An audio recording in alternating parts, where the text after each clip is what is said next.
Bom dia, amigos. Esse módulo tem como principal finalidade despertar ou estimular ainda mais o interesse pelos estudos da neurociência, matéria que é hoje necessária ao entendimento de todas as demais áreas do conhecimento humano.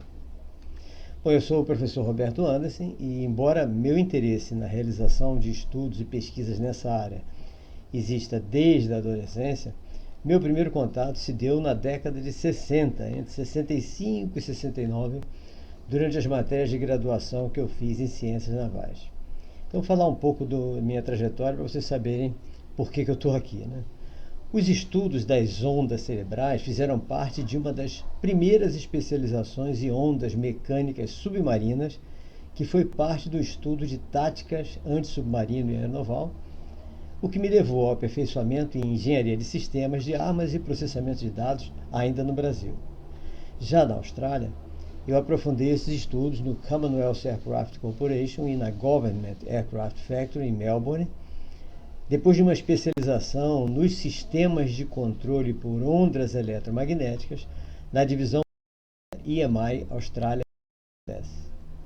Na Grã-Bretanha, eu dei continuidade aos estudos sobre ondas eletromagnéticas, engenharia de sistemas, processamento de dados, no Marconi College, na Inglaterra, na Short Brothers and Harland, na Irlanda do Norte, e na Ferrante Digital Systems, em Cumbrae, no País de Gales. Nesse período entre a Austrália, Grã-Bretanha e Irlanda do Norte, foram iniciados os meus estudos sobre o cérebro humano, sendo neurologia e neurofisiologia ainda na Austrália e psiquiatria na Inglaterra, visando poder fazer uma relação entre o cérebro artificial e o funcionamento do raciocínio humano. Essa comparação entre o cérebro da máquina e a mente humana me levou aos estudos de pedagogia, psicologia, psicanálise e ciências afins para melhor entender os processos cognitivos da criança e do adolescente.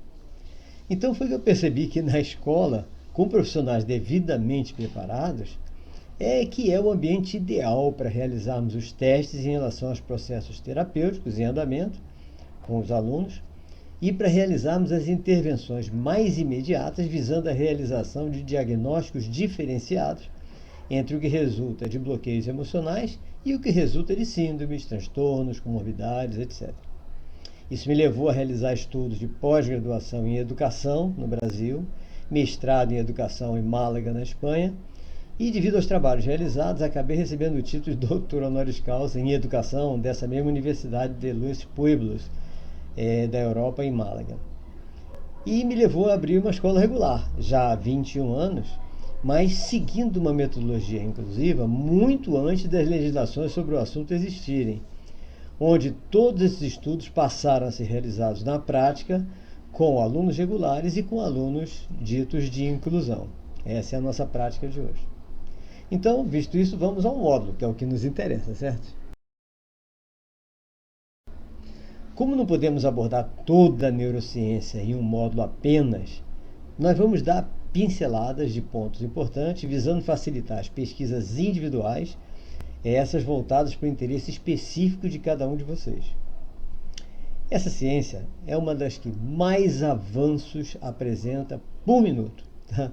E muitas das observações que hoje nós realizamos pelos diversos equipamentos de mapeamento cerebral, ressonância magnética, bombardeio de pósitrons e tantos outros, trazem informações que ainda nos espantam, mudando a cada momento todos os conceitos que havíamos elaborados anteriormente.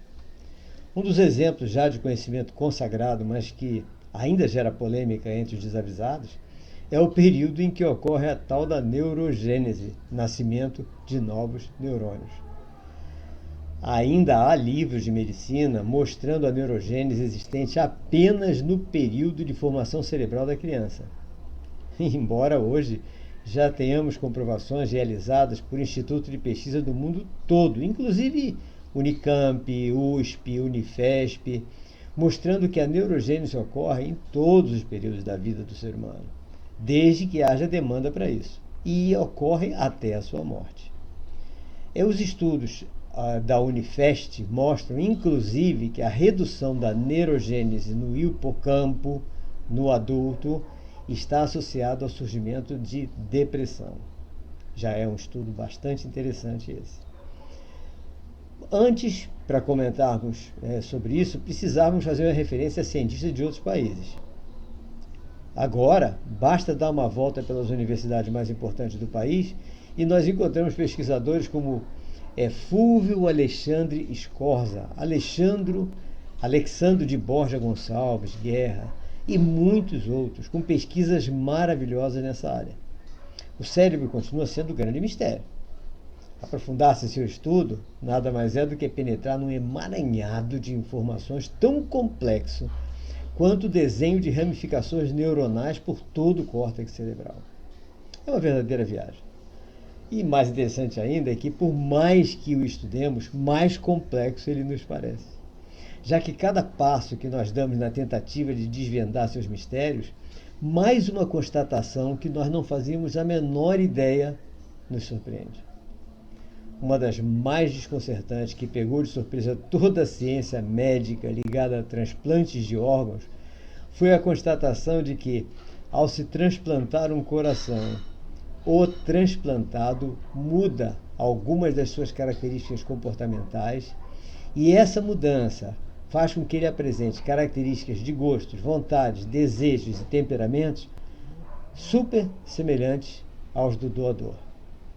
A consequência mais imediata dessa constatação é a necessidade de se fazer um sério acompanhamento terapêutico com o paciente transplantado, principalmente se a gente souber que o doador passava por problemas emocionais, psíquicos de certa gravidade. Assim como ocorreu com a constatação da neurogênese e do transplante do coração, de órgãos, etc., diversos mistérios surgem a cada momento, sugerindo que o estudo da neurociência não pode mais ser uma exclusividade da ciência médica, mas sim uma obrigatoriedade de estudos por todas as demais áreas do conhecimento humano. E para ajudar a conhecer as funções neurológicas do cérebro, precisamos conhecer um pouco de neurofisiologia. Esse estudo preliminar vai nos ajudar a desvendar sua estrutura, observar seu funcionamento, contemplar suas nuances e suas particularidades. Por enquanto, as observações realizadas pela ciência neurológica mostram que é do cérebro que parte a maioria dos comandos para o exercício do pensamento e do raciocínio. Dele também partem os comandos das atividades motoras de movimentos corporais, de fala, de equilíbrio, de funcionamento dos órgãos vitais e todos os demais.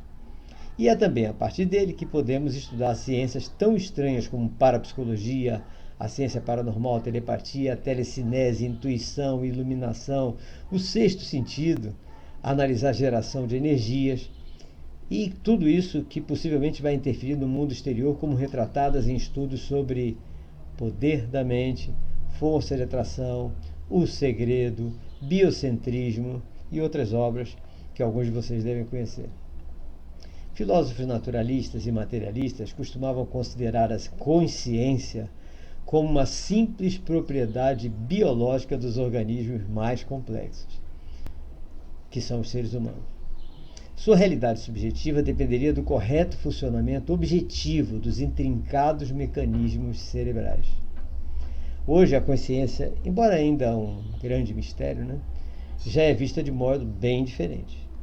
Basta nós lermos o físico quântico Amit Goswami na sua obra Universe, How Conscious Creates Material World, ou seja, o universo, como a consciência cria o mundo material, onde ele sugere que podemos ter uma força mental capaz de interferências ainda inimagináveis, tanto para o nosso mundo biológico interior como para o mundo exterior.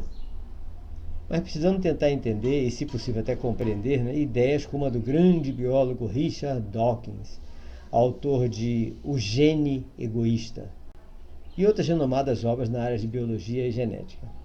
A melhor contribuição à ciência apresentada por Dawkins até agora, segundo minha humilde observação, foi a análise do funcionamento dos memes na determinação do comportamento das pessoas e da cultura social, praticamente estimulando a criação de mais uma ciência do comportamento, a ciência dos memes, que estará ligada à sociologia, à psicologia e à genética. Esses memes poderão estar intimamente ligados aos intrincados funcionamentos das redes neurais e determinando tendências comportamentais ligadas ao processo cultural. Então, a partir de agora, nós vamos entrar então na matéria em si, começando por neurologia e neurofisiologia.